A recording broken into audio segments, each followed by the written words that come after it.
Hey guys, Wolflover here, and today's video is going to be on, is the guinea pig the right pet for you? So if you're thinking about getting a guinea pig, or you've got a guinea pig already, you might already know some of this information. This is just really basic that you should be thinking about when considering getting a guinea pig as a pet. So, also I'm going to do measurements of my cages that I've had for my guinea pigs in the past but I'll explain that as I go. So let's get into this. Right, the first thing, number one, that you should consider is foods and drinks, good or bad for your guinea pigs. Guinea pigs only ever drink fresh, cold tap water. They don't drink any milks, juices, just plain cold water. And the highest it should be is normal room temperature. After that it needs changing. If it gets any higher than that, change it.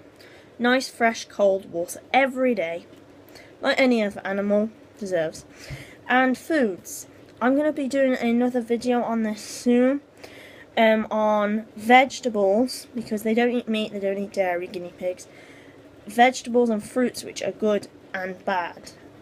So stay tuned for that on my channel. That'll probably be up. I'm going to try and get it done for Thursday. No promises, but I'm hoping Thursday. So this Thursday it should be on my channel. So this Thursday or this Sunday. It will be one of those 2 days, definitely. So stay tuned for that on my channel. You also need to consider when getting a guinea pig, space. So where the cage is going to be kept. So that's like the environment and the space. So the environment should be somewhere safe and secure. So if for some reason, which it shouldn't happen because most guinea pig cages are really good, if your guinea pig gets out of its cage or you've left the door open and it gets out, it should be like a safe, closed off room, protected for them. So, and it needs to be quiet. Like, if you put it you can't put a guinea pig cage ever next to like a speaker, or, you know, it sounds stupid, like a loudspeaker or a disco thing, because you're going to damage the guinea pig's ears, and it's not going to be safe for them, and they're always going to be constantly nervous. So, put them in I keep my guinea pigs in my bedroom. Most people probably don't have the space to keep them in their bedroom, but a conservatory, the living room if animals are allowed in your living room, dining room, depending on how big the kitchen is, you can perhaps keep them in the kitchen, but keep them somewhere where it's warm during the winter as well, because guinea pigs get cold very easily. So environment and space is the second thing you need to consider. Now, the third thing to consider is the fact that guinea pigs are social animals. And by social, I mean they love to not just socialise with their owners, but they like to socialise with their own kind. So guinea pigs should be kept in groups or pairs. Pairs of either 2 males, 2 females, or groups of 3 males, 3 females, or one of each.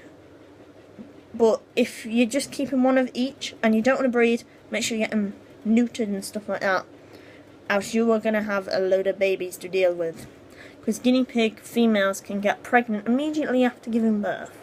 So there's something to consider. There's a little fact for you.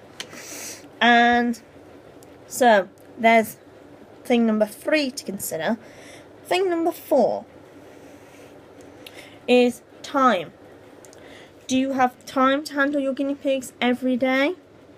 Because when you get them, the first 3 or 4 days, you should leave them in their cage to settle in to their new environment and get used to the new smells and stuff of their new home.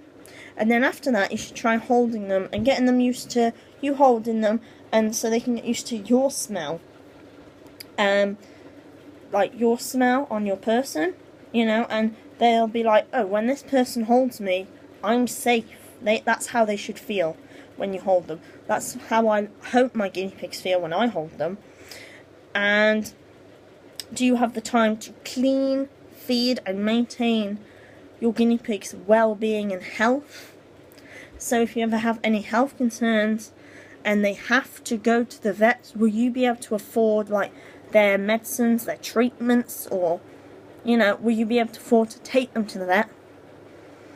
So those are the two. That is thing number 4 to consider. And I am gonna leave this question to the end, but I had one comment on my thing asking about doing something else in my guinea pig cages. So that was that thing I was on about in the intro, which was my old cage size and compared to my new cage size. So my old cage is this little thing behind me. That's it on my bed. Alright, that's it. And it is 3.2 feet long by 1.8 feet wide and 1.4 feet high. I measured it before I started filming this. This video has taken me forever. I've tried different ways of filming it, and this seems the best way for me to film it. So those are my old cage measurements, and I did cage number 2's tour, which is the one my guinea pigs are in at the moment, which is that giant thing there. Right, and that is 3.2 feet long. This is the base, long, 1.52 feet wide and 2.5 feet high. This is it all together, height. I took it measurement with a tape measure, so it's probably not the most accurate, but it seemed the most accurate to how I could get it. So my old cage would only hold the capacity for 2 guinea pigs. So if you are going to a pet shop and you are going to go for cage number 1, which is sat on my bed at the minute, be warned that it will only fit the capacity for 2. You'll be recommended to only keep 2 guinea pigs in there at the most. I kept my 3 boys that I have now in it, but I only kept them in it for 2 weeks while we were waiting for the new cage to be delivered. So it wasn't cruel, because the 2 new ones were babies. Gizmo and Pepsi were babies when they were in there, and they were about that long. So they made up like the length of a adult guinea pig, male. So, and as soon as that cage arrived, me and my dad say, up, the new cage. We set it up, and we put them straight in it, and the little baby ones adapted to it straight away. Cookie's still trying to get used to the ramp, because he's never really had a cage with a ramp. He's always been kept in that one, because he had another friend previously called Scruffy, who used to live in that with. And yeah, Scruffy passed away, so that made me having to get him some more friends, because guinea pigs, like I said before, are social animals, and he's always been used to other guinea pigs' company. And Cookie and Scruffy suddenly just died. Suddenly, we don't know what happened. I think we were counting it down to old age because he was 6 years old. Guinea pigs can live to around 7 or 8 if they're well looked after. And Cookie is 5. Cookie's 5 years old. So yeah, Scruffy has always been there for him, like a big daddy figure. And for him to suddenly be taken away, he went really quiet. Really quiet he went for a few days. And kind of made me really sad. So me and my mum were like, oh, he can't live like this. So I was sort of like, right, our option is we have to get some more guinea pigs. And I went absolutely everywhere in where I live to try and find male guinea pigs, because I didn't want a female. Because I was recommended by One Pets at Home to get a female guinea pig and get her neutered and stuff like that. But I knew I didn't have the money for that. None of my guinea pigs are neutered, and I'm not interested in breeding them. My dogs will never shut up barking. And I'm not interested in breeding them. I only want one sex. I want males only, unless they all die. Then I might get just females. But I don't want different sexes, alright? Because the neutering could go wrong, and then it could affect the guinea pigs. Because she said, get a young female guinea pig and then get him neutered. He wouldn't have. Cookie is 5. He would not have survived the surgery I was recommended by another pet shop. So I got 2 little males, and that's how I got Gizmo and Pepsi. Yeah, they're not replacements, so people don't go like, oh, you've just replaced your guinea pig, you just lost with some others. I did it for my guinea pig's well-being because he's a social animal. You need to understand this when you get a guinea pig. They like to be with their own kind, and when that's suddenly taken away, when one dies, you need to be sure that they still have that stimulation, or they are going to go really quiet, and they're going to go in their shell, and they're going to go really quiet like this. This is how... Cookie wasn't obviously like this with his front paws, but he was literally... He'd just sit in his cage staring at you like this.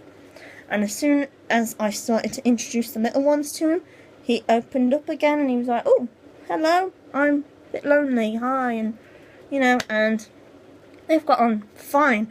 I got them... trying to work out when I got them.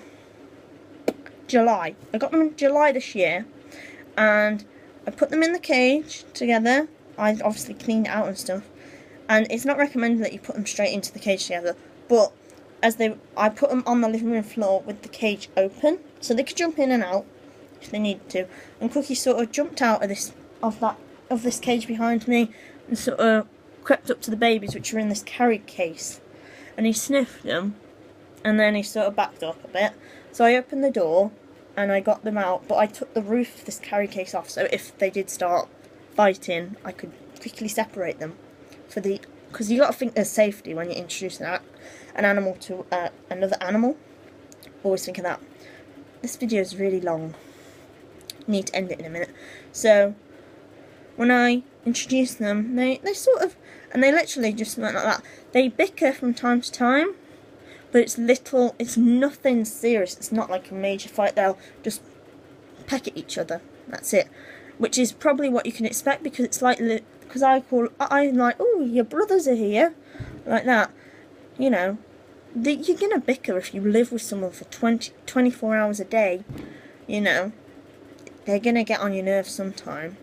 And other times they'll just be fine. And so... that is it. I'll save the rest of that information for another video. So, please give this video a thumbs up if you've enjoyed it. Please comment on anything else you might want to ask me. And don't forget to... I keep forgetting how to speak. And don't forget to subscribe. Thank you, and I'll see you all in the next video. Bye!